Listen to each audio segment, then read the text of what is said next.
Ken Betwa link परियोजना के अंतर्गत निर्मित दोधन बांध मध्य प्रदेश के किस जिले में स्थित है? देखिए, इस बार की टेस्ट सीरीज में सबसे अच्छी बात यह है कि 3 अंक, 5 अंक और 11 अंक के कुछ प्रश्न जो कि फर्स्ट पेपर, सेकंड पेपर और थर्ड पेपर से संबंधित है वो देने की मैं कोशिश कर रहा हूँ। इसमें भी जो सबसे ज़्यादा फोकस है वो है 3 अंक। तो जितने भी 3 अंक के क्वेश्चन हम पिक कर सकते हैं, क्योंकि ये एरिया काफ़ी बड़ा है। First paper, second paper, third paper में आपके 3 मार्कर क्वेश्चन मिस होते हैं मुख्य परीक्षा में, उनको हम अभी से लेके चल रहे हैं। आंसर है छतरपुर। अब ये तो हो गया आंसर, एक लाइन में भी आंसर दिया जा सकता है, परंतु कुछ अन्य बातें जो कि आ सकती है।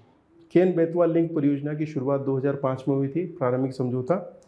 फिर उसके बाद समझौते पर जो हस्ताक्षर हुए हैं, या फिर कहें कि ये जो परियोजना पे कार्य रूप जो देने की शुरुआत हुई है 22 मार्च 2021 को, कुल 221 लंबी एक लहर बनाई जाएगी जो कि मध्य प्रदेश और उत्तर प्रदेश के जिलों को सिंचाई तथा बिजली उपलब्ध कराएगी। मध्य प्रदेश को सिंचाई के लिए 1834 मिलियन क्यूबिक मीटर तथा उत्तर प्रदेश को 750 मिलियन क्यूबिक मीटर जल मिलेगा इस प्रोजेक्ट से। पहले चरण में छतरपुर जिले में दोधन बांध का निर्माण किया जाएगा, उसके बाद में फिर नेक्स्ट लेवल पर ये परियोजना पहुंचेगी। ध्यान दीजिएगा, अगर आप मैप पे देखें आप तो केन नदी, छतरपुर डिस्ट्रिक्ट, यहीं पर दोधन बांध बनेगा और यहाँ से इस पानी को लिफ्ट करके बेतवा नदी में डाला जाएगा, ताकि ये जो बुंदेलखंड क्षेत्र है वहाँ पर सिंचाई की व्यवस्थाएं और बिजली की व्यवस्थाएं बेहतर तरीके से हो पाए। ठीक है, चलिए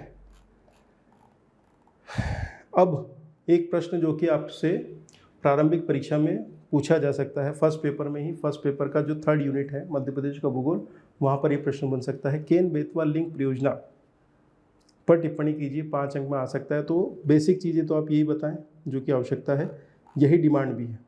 ठीक है, नेक्स्ट क्वेश्चन है, मध्य प्रदेश के किस जिले से होकर कर्क रेखा नहीं गुजरती है?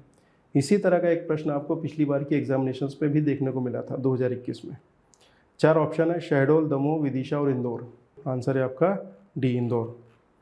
तो कर्क रेखा 14 जिलों से होकर गुजर रही है, जिसमें को अगर आप देखेंगे, शहडोल पूर्व से पश्चिम की तरफ चलते हैं, शहडोल, उमरिया, कटनी, जबलपुर, दमोह, सागर, रायसेन, विदिशा, भोपाल, सीहोर, राजगढ़, आगर मालवा, उज्जैन और रतलाम। शाहजहाँपुर बचा हुआ है, ध्यान दीजिएगा, है ना, इसलिए इसको हाईलाइटेड किया है। और इंदौर इधर आ रहा है आपके पास, तो यहाँ पर इंदौर से होकर नहीं गुजरती है। नेक्स्ट क्वेश्चन, मध्य प्रदेश की जलवायु के संदर्भ में सही कथन का चुनाव कीजिए। ठीक, पहला ऑप्शन है, मध्य प्रदेश की जलवायु प्रदेश में कर्क रेखा की उपस्थिति से प्रभावित होती है। बिल्कुल सही बात है, होती है भैया। मध्य प्रदेश की जलवायु प्रदेश की धरातलीय संरचना से भी प्रभावित होगी, बिल्कुल होगी। तीसरा है, मध्य प्रदेश की जलवायु पर दक्षिणी पश्चिमी मानसून का भी प्रभाव देखा जाता है। उत्तर है हाँ। तो तापमान, धरातलीय उच्चावच, ठीक है, वनस्पति तथा अक्षांशीय विस्तार, लोकेशन, ये वो चीज़ें हैं जो कि किसी क्षेत्र की जलवायु को प्रभावित करने वाले कारक हैं। इसलिए आंसर क्या हो जाएगा आपका? डी। बहुत बढ़िया, तो इस प्रश्न का आंसर है आपका डी। मध्य प्रदेश की जलवायु को प्रभावित करने वाले कारक कर्क रेखा की उपस्थिति, अक्षांशीय स्थिति जिसको बोलते हैं हम, धरातलीय संरचना, वर्षा की मात्रा, तापमान का वितरण आदि। ये प्रश्न क्या 3 अंक में पूछा जा सकता है? उत्तर है हाँ। मध्य प्रदेश की जलवायु को प्रभावित करने वाले कारकों में बिल्कुल ये 3 अंक में पूछा जाएगा। ये टाइपिंग मिस्टेक है, यहाँ पर 3 अंक होना चाहिए। ठीक है, आगे बढ़ते हैं। विश्व स्वास्थ्य संगठन का मुख्यालय कहाँ पर है? हर साल आपके एग्जामिनेशंस में कोई ना कोई संगठन, अंतर्राष्ट्रीय संगठन पूछा जाता है। आंसर है जेनेवा। जेनेवा कहाँ पर है? स्विट्जरलैंड में, आप जानते ही हैं। विश्व स्वास्थ्य संगठन, WHO जिसको हम बोलते हैं, स्थापना 1948 में है, मुख्यालय जेनेवा स्विट्जरलैंड में। वर्तमान सदस्य संख्या है 194। और जो पूछे जा सकते हैं वो ध्यान दीजिएगा। वर्तमान महानिदेशक है डॉक्टर टेड्रोस अदनोन घेब्रेयेसस, इथियोपिया का है ना, घेब्रेयेसस महोदय हैं। WHO director general Tedros, Ethiopia की, ये पुनः चुने गए हैं डायरेक्ट। ध्यान दीजिएगा, मेरा ऐसा मानना है कि यह आपके पेपर में आ सकते हैं। WHO पिछले 2 से 3 सालों में हर चौथे दिन को, कोविड पीरियड टाइम में तो हर दूसरे दिन नाम आता था, अभी भी ये काफ़ी चर्चा में रहती है एजेंसी। तो ध्यान दीजिएगा, ये जो महोदय हैं टेड्रोस, इथियोपिया के महोदय, ये प्रसिद्ध बायोलॉजिस्ट हैं, है ना। इनका नाम doctor Tedros Adhanom Ghebreyesus, Ethiopia के हैं। ये पूछा जा सकता है, अगर अगले पेपर में आपको मिल जाए तो बहुत अच्छी बात है। इसी तरह से मैंने इस प्रश्न के विस्तार को करते हुए उद्देश्य और कार्य भी बताएंगे, WHO के कार्य क्या हैं, ठीक है। फिर विश्व स्वास्थ्य संगठन और भारत के बीच में क्या बेसिक कनेक्शन है, जिसमें एक फैक्चुअल जानकारी, भारत 12 जनवरी 1948 को WHO का सदस्य बना, ये प्रश्न के रूप में पूछा जा सकता है। वहीं दूसरी तरह से WHO का दक्षिण पूर्व एशिया का क्षेत्रीय कार्यालय नई दिल्ली में है, ये भी एक अन्य प्रश्न है। उत्तर प्रदेश PCS में ये पूछा जा चुका है। भारत में WHO द्वारा किए गए प्रयासों से चेचक उन्मूलन में काफ़ी सहयोग मिला, उसी तरह से पोलियो। ये प्रश्न IAS मुख्य परीक्षा में पूछा जा चुका है, ठीक। पोलियो अभियान 2012, ठीक है भैया। अब आ जाते हैं आपकी मुख्य परीक्षा में। विश्व स्वास्थ्य संगठन, केवल ये आ सकता है 3 अंक में, तो आप बताइए। स्थापना 1948, मुख्यालय जेनेवा, वर्तमान सदस्य संख्या 194 और घेब्रियेसस महोदय इसके कौन है, महानिदेशक है, डायरेक्टर जनरल है।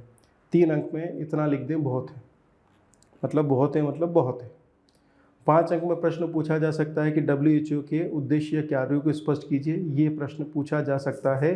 पेपर नंबर 3 में ये प्रश्न बनेगा, ठीक। इसी तरह से एक प्रश्न आपसे पूछा जा सकता है कि भारत में चेचक उन्मूलन हेतु भारतवर्ष विश्व स्वास्थ्य संगठन के प्रयासों पर चर्चा कीजिए। ये 5 अंकीय प्रश्न है पेपर नंबर 3 के लिए, ठीक। इसी तरह से, अच्छा इनकी डिटेल में नहीं जा रहा हूँ, मैंने लिख के दिया है ना। विश्व स्वास्थ्य संगठन तथा भारत के प्रयास पोलियो उन्मूलन के लिए, ये भी एक प्रश्न है। तो पेपर नंबर 3 के लिए यहाँ पर 3 प्रश्न आपके लिए मिल सकते हैं। एक प्रश्न है, मध्य प्रदेश के किस क्षेत्र में लाल मिट्टी नहीं पाई जाती है। इस तरह के प्रश्न आप लगातार MBPSC एग्जामिनेशंस में देखते हैं। इसी तरह का ये भी एक प्रश्न है जो कि आपकी FLT क्रमांक 1 का 5वां नंबर का प्रश्न है। मध्य प्रदेश के किस क्षेत्र में लाल मिट्टी नहीं पाई जाती है।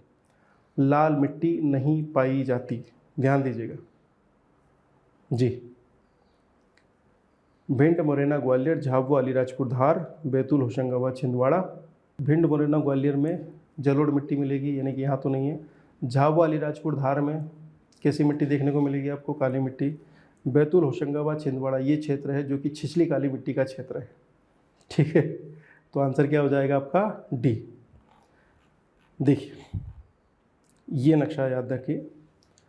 मध्य प्रदेश में जब मिट्टियों का विभाजन देखते हैं तो एक बड़ा भाग है जो कि मालवा का पठार, नर्मदा सतपुड़ा श्रृंखला, और उसके बाद में इसका नर्मदा का जो दक्षिणी भाग है, अगर वहाँ देखेंगे तो छिछली काली मिट्टी, गहरी काली मिट्टी, नर्मदा घाटी बेल्ट में गहरी काली मिट्टी, और इधर साराधन काली मिट्टी, तो ये काली मिट्टी का क्षेत्र है। फिर आप चंबल के उप आंध्र प्रदेश की तरफ जाएंगे तो जलोढ़ मिट्टी देखने को मिलेगी।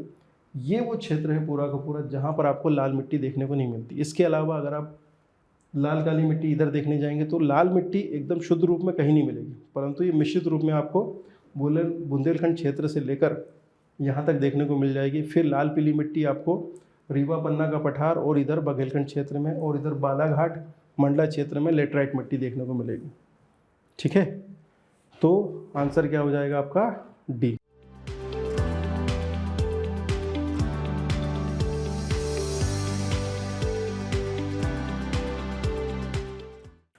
नेक्स्ट क्वेश्चन है, इसरो का मुख्यालय कहाँ स्थित है। जिस तरह से WHO अंतर्राष्ट्रीय संगठन है, वैसे ही राष्ट्रीय स्तर के महत्वपूर्ण संगठन भी MBPSC पूछती है लगातार।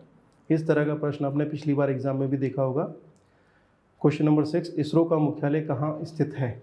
जी हाँ, इसरो का मुख्यालय कहाँ मिलेगा आपको, बेंगलुरु, बिल्कुल सही बात है। ध्यान रखिएगा बस, भारतीय अंतरिक्ष अनुसंधान संगठन इसरो, इसी का फुल फॉर्म पूछ लिया गया था पिछली बार। तो स्थापना 1969, मुख्यालय है बेंगलुरु, और वर्तमान अध्यक्ष है वो है S सोमनाथ। इसरो आपके मुख्य परीक्षा में भी पूछा जा चुका है ऑलरेडी, ये भी बता रहा हूँ मैं आपको। मुख्य परीक्षा में इसरो आ सकता है, आपको केवल स्थापना, मुख्यालय और अध्यक्ष बताना है, और अगर एक आध स्थिति में काम बता सको तो बहुत अच्छी बात है। अगला प्रश्न है जो कि वर्ल्ड फिजिकल ज्योग्राफी से है। पिछली बार भी इसी तरह का एक प्रश्न देखने को मिला था आपको। येलो सागर या पीत सागर कहाँ स्थित है। 4 ऑप्शन है आपके सामने, प्रशांत महासागर, अटलांटिक महासागर, आर्कटिक महासागर, या D उपरोक्त में से कोई नहीं। ये प्रशांत महासागर है, पैसिफिक ओशन है। यहाँ आ जाइए, ठीक। अगर आपने मैपिंग की है, बेसिक एटलस अगर आप देखेंगे तो चीन का जो पूर्वी भाग है, जहाँ पर आपको नॉर्थ कोरिया, साउथ कोरिया वाला भाग दिखाई देगा, तो नॉर्थ कोरिया, साउथ कोरिया, और ये है चीन का जो पूरा का पूरा ये एरिया, ये है येलो सागर। ठीक है, ध्यान दीजिए। पीला सागर पूर्वी चीन सागर के उत्तरी भाग का नाम है। जो पूर्वी चीन सागर है उसका उत्तरी भाग ही क्या है। और ये मैं इसलिए बता रहा हूँ क्योंकि यहाँ लगातार जो न्यूज़ है, इस क्षेत्र की लगातार न्यूज़ है, और चीन का जो आक्रामक प्रभाव क्षेत्र है वो यहाँ पे देखने को मिल जाता है, तो उसको ध्यान दीजिएगा। ठीक, और ये जो पूर्वी चीन सागर, ये प्रशांत महासागर का एक हिस्सा है। यह चीन की मुख्य भूमि तथा कोरिया के बीच में, नॉर्थ कोरिया और दक्षिण कोरिया और चीन के बीच में। ठीक है, यहाँ पर पास में है गोबी मरुस्थल है। यहाँ से रेत की आंधियाँ उड़ती है तथा आकर ये पीला रेगिस्तानी रेत समुद्र की सतह पर गिरता है, जिसके कारण सागर पीले रंग का लगता है। इसी से इस सागर का नाम क्या पड़ गया, पीला सागर। पीले सागर की सबसे अंदरूनी खाड़ी को हम बोहाई सागर बोलते हैं। अगर बहुत टिपिकल प्रश्न बनना है तो फिर ये बनेगा बोहाई सागर। चीन की प्रसिद्ध पीली नदी बहकर इस सागर में मिलती है और उसमें मिश्रित रेत से पीला रंग देती है भैया। ठीक है, ये है हमारा येलो सी। पूर्वी चाइना सी, देखिए इस चाइना सी का जो उत्तरी भाग है वो है येलो सी, और ये जो ईस्ट चाइना सी और येलो सी है ये पैसिफिक ओशन, प्रशांत महासागर का ही हिस्सा है। इसके उत्तर में अगर आप जाएंगे तो साउथ कोरिया राजधानी सियोल, और फिर नॉर्थ कोरिया राजधानी प्योंगयांग। बोहाई बे, ठीक है, इधर कोरियाई बे, ये बोहाई बे है यहाँ पर। क्या आपसे मुख्य परीक्षा में पीला सागर पूछा जा सकता है? उत्तर है हाँ, पीला सागर पूछा जा सकता है। ध्यान दीजिएगा कि पेपर नंबर फर्स्ट का जो पार्ट बी है वहाँ पर विश्व का भूगोल लिखा हुआ है, तो ये जो यूनिट नंबर 1 है वर्ल्ड ज्योग्राफी, वहाँ पर ये क्वेश्चन आपको देखने को मिलेगा। ठीक है, पनामा नहर किन दो महासागरों को जोड़ती है? नेक्स्ट क्वेश्चन है आपके सामने, पनामा नहर किन दो महासागरों को जोड़ती है? देखिए ध्यान दीजिएगा, पिछली बार भी इसी तरह का एक प्रश्न पूछा गया था। पनामा नहर किन दो महासागरों को जोड़ती है? उत्तर है प्रशांत महासागर और अटलांटिक महासागर। ये देखिए पनामा सिटी सुना होगा आप लोगों ने, है ना? हाँ जी, ठीक। प्रशांत महासागर को अटलांटिक महासागर से, ये है पैसिफिक ओशन और ये है अटलांटिक। मान लीजिए कि अटलांटिक ना आए तो कैरिबियाई समुद्र आप बोल सकते हैं, कैरिबियाई ओशन। ठीक है, डिटेलिंग देख लीजिए। पनामा नहर मानव निर्मित एक जलमार्ग अथवा जलयान नहर है जो पनामा में स्थित है। पनामा अपने आप में एक देश है बेटा। पनामा नहर प्रशांत महासागर तथा कैरिबियाई सागर अर्थात अटलांटिक महासागर को जोड़ता है। पनामा नहर की कुल लंबाई 82 किलोमीटर, औसत चौड़ाई 90 मीटर और न्यूनतम गहराई 12 मीटर है। ये मैप स्टडी करिएगा, काम हो जाएगा। ठीक है, पनामा नहर आपसे 3 अंक में पूछी जा सकती है, paper number first part B. ठीक है, निम्नलिखित में से कौन नवीन वलित पर्वत नहीं है? क्योंकि यह हिमालय, रॉकी तथा एंडीज ये सभी फोल्डेड माउंटेन हैं, और जो अरावली है वो अवशिष्ट पर्वत का उदाहरण है। तो आंसर यहाँ पर आ जाएगा डी। ठीक है, बिल्कुल आंसर मिलेगा आपको डी। अगर आप अरावली देखेंगे, गुजरात के उत्तरी भाग से लेकर ये दिल्ली तक पहुँचता है, और इसी के कारण ये जो क्षेत्र है ये वृष्टि सहाय क्षेत्र के आसपास आ जाता है। दिल्ली में कम वर्षा का एक बड़ा कारण ये भी है।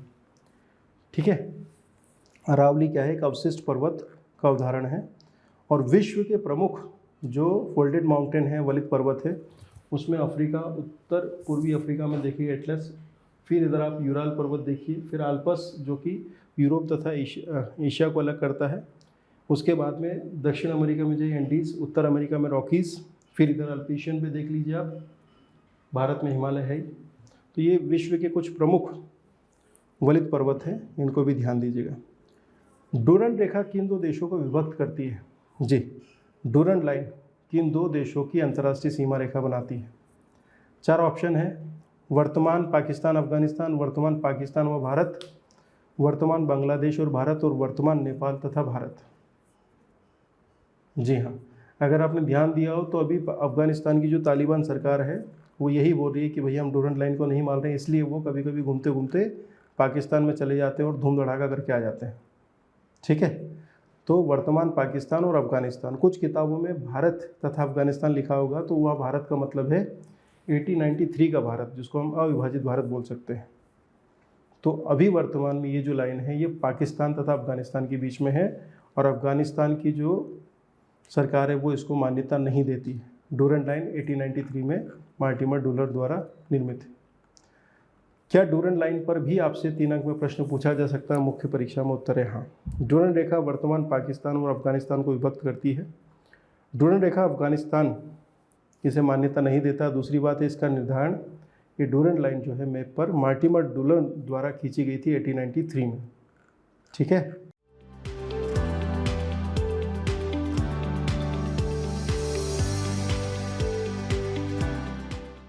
कोई भी सपना साकार करने के लिए सबसे जरूरी है सही कोच का होना। चुनिए आनंद सुपर 100 को और करें अपने MPPSC एंड गवर्नमेंट एग्जाम्स का सपना साकार। Download the app now.